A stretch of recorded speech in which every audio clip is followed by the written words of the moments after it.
If you love classic cars, then Donald loves you.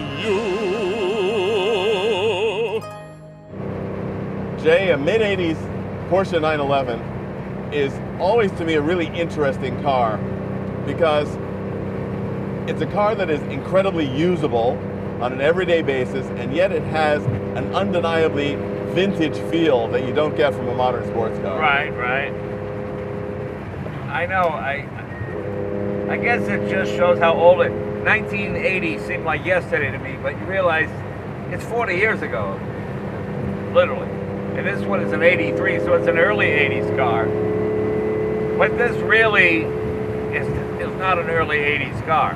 No. This kit has been done by the master, Bruce Canepa. There's so many people who build cars, and you never really know who's qualified. But I look at who the manufacturers go. I know when they certified the F1 for America, I think Bruce Canepa did those certifications. And of course And Gordon Murray with his new T50 and his other cars, they go to Bruce Canepa for certification. So if those people trust them with their baby, there's no reason you shouldn't too, I suppose. And of course for Porsches, I think the first time a lot of people heard of Bruce was when he was the first one to federalize the 959. Right. Oh, that's right. Yeah. Jerry's got a 959. I think that was done by him. So, yeah, very impressive shop and an incredible level of work. And this is just a testament to that. This one has been done by him. Now, the standard horsepower is what, about 240? Yeah, it's about 180 in the U.S. market when it was 180 new. in the U.S. Yeah. Now it's what, 400? 400. Are we still using the same block? Same block, exactly. Yeah, it has not. The engine was modified with new pistons and Two-plug head, all that two-plug kind head, of, exactly. And what is really amazing about this is too, for me and for you, it's all about the balance of the car. Right. A car that's too peaky, too temperamental, just doesn't really seem to deliver the kind of performance that is usable every day when you're off the track. And Bruce really understands that, because I think, Bruce is a racer. Right. So he knows the difference between a car for the track and a car that people want to drive on the street. And it's interesting too with, with this performance enhancement come a number of aesthetic and functional enhancements as well. We're riding in these very, very grippy sport seats. Right. Which at first blush you think, well, is this a bit much? Then you realize that with the performance capability of this car, I think you sort of want them. Yeah, and the fun thing is, a lot of people build a track car for the road, and it's awful.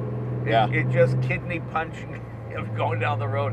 It's uncomfortable. It literally hops on, they'll use the racing tires, and you're literally on the freeway on rain grooves, you're jumping into the next lane because it's not a road car. This is a nice balance, something you could drive this from LA to San Francisco and be perfectly relaxed the whole way and enjoy yourself. Yeah, and it's funny, it's got one of those new Porsche radios that has sort of a vintage look but modern functionality. Right. But, as good as the radio may be, there's such great music coming from behind us. Yeah, it really is. This engine sounds wonderful. It's also got a much throatier sound than you'd expect from a mid-80s I haven't even opened the bonnet yet. Is this a carbureted car or fuel injection? It's fuel injected. Okay. Because 83, a lot of people are still using carbureted. Yes. I've got an 86 Countach. It's the very last carbureted car built, I believe, at least for the U.S. market. And I wanted carburetors because I didn't want to mess with that finicky fuel. But I got it in 87, so.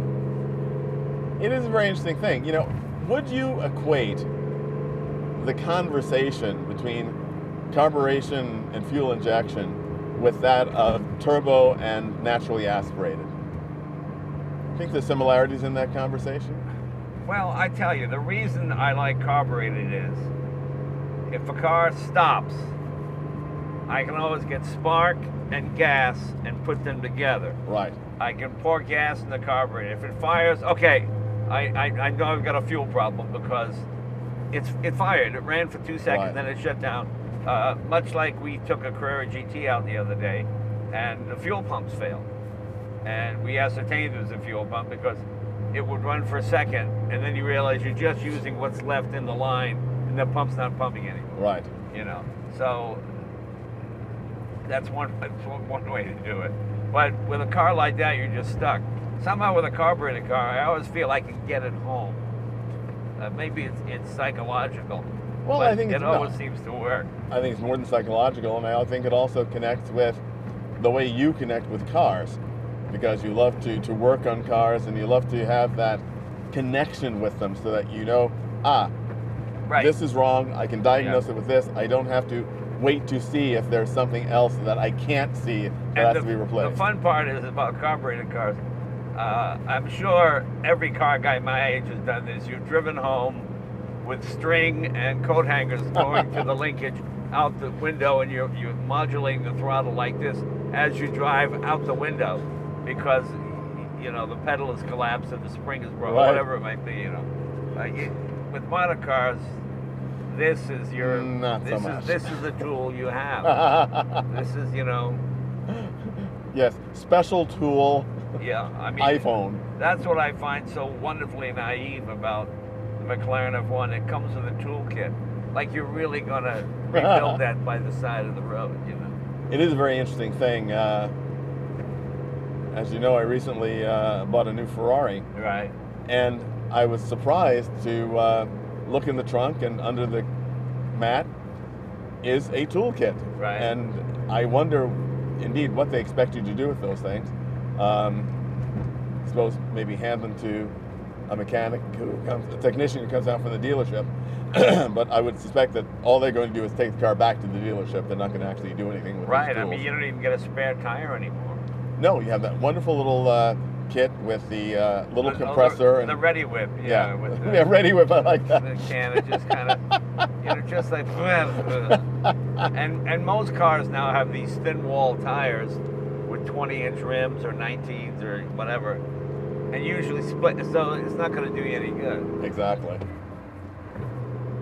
It's also quite wonderful here in this part of Rhode Island where we're driving right now. The roads are pretty smooth.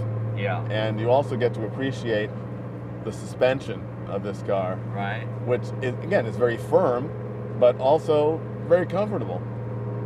It really is. It's a lot of times people rebuild a car to shop, and maybe the guy's an engine guy, but not really a suspension guy. The nice thing about Canepa Shop is he does the whole thing. Exactly. They do everything.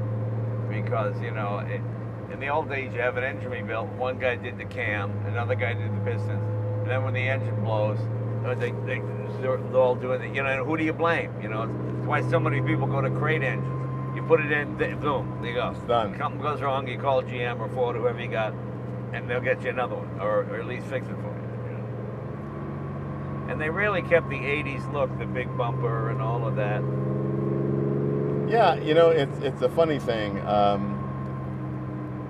As time passes, our perception of what we thought was attractive or unattractive changes. Obviously, growing up with the cars of the 60s, we always have a tendency to really prefer very thin or almost bumperless cars. Right. And when the impact bumpers came along, they took a while for us to get used to. And still to this day, a lot of people will jettison those for a European bumper at the time, right, to get a certain look. But, to me, cars tell their own stories of their time. Right. And I think it's important for a car to tell the story of its time. But good design is timeless, Yeah. When I drive my Hudson Hornet, my 53 Hudson Hornet Coupe, it looks like an Audi TT. Absolutely. And people go, oh, that's a pretty car. And you realize it's not chrome put on with a trowel like they did in a lot of that. It was a nice, clean shape, reasonably aerodynamic, and it still holds up well. The McLaren F1 still looks contemporary. The Countach looks like the 80s. They look like you have big hair and giant collars and all of that. That's really a product of its time. But that ended so quickly. Yeah, when you think about the fact that Porsche built the 356 for so long, built the 911 in its initial shape, this shape, for a considerable amount of time, and still references this shape in the latest cars. Right. Because this shape really speaks to people about sort of what a sports car is. A 911 will always have to have the engine behind the axle for the rest of its life. As soon as they move it somewhere else, it's not a 911 anymore. Yeah, the upheaval that came with the water-cooled car. Right. Oh yeah, people just go crazy. You know, it's like, for years, Harley Davidson, the same problem.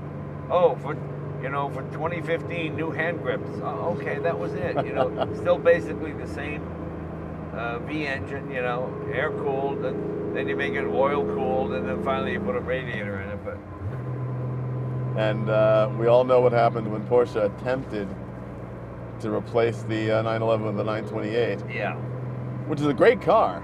It is a great car. And it's you know, think about this too. You're a Morgan guy. It was the same deal. Whenever Morgan tried to come out with a totally new model, their loyalists said, "Excuse me, what are you doing?"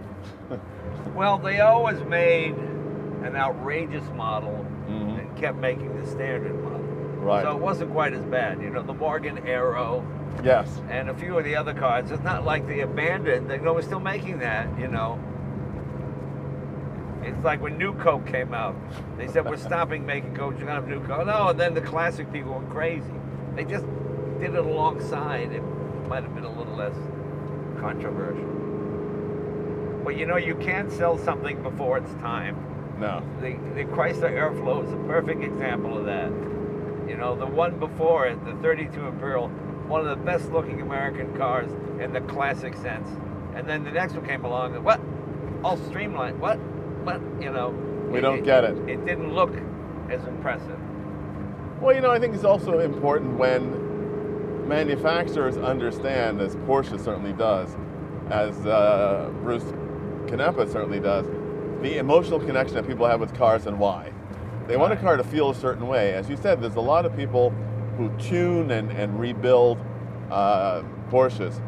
And if you take it too far and sort of lose the essential nature of what people want in a 911, then you know, it's sort of disappointing. Although, you know, we also have seen people who say, I want an X, and then they have it spec'd and built to be a completely different car when they actually should have chosen a different car. Right. You know, if you say, well, I don't want a car that's loud and has strange handling characteristics to the limit, then probably don't buy a rear-engine car. Yeah, I mean, there's nothing funnier than seeing some cars, you know, back in the 30s when customers could tell the bodybuilder what body they wanted on their Duesenberg or on their Packard. And just the most horrible creations came out. Because you have to be an artist to be a designer. I mean, you have to be. You can't just draw what you think looks good, because it doesn't look good.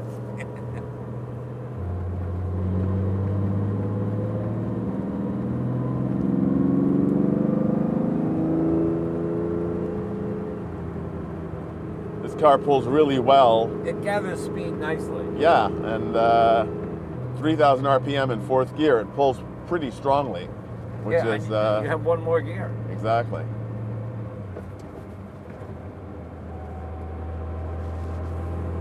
Yeah, even in overdrive fifth, there's still good responsiveness. Yeah, it doesn't lag.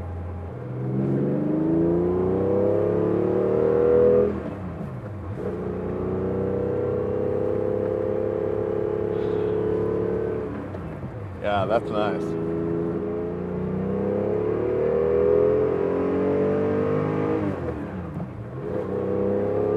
And it keeps pulling nicely too, you know, doesn't give up at 4,500 RPM.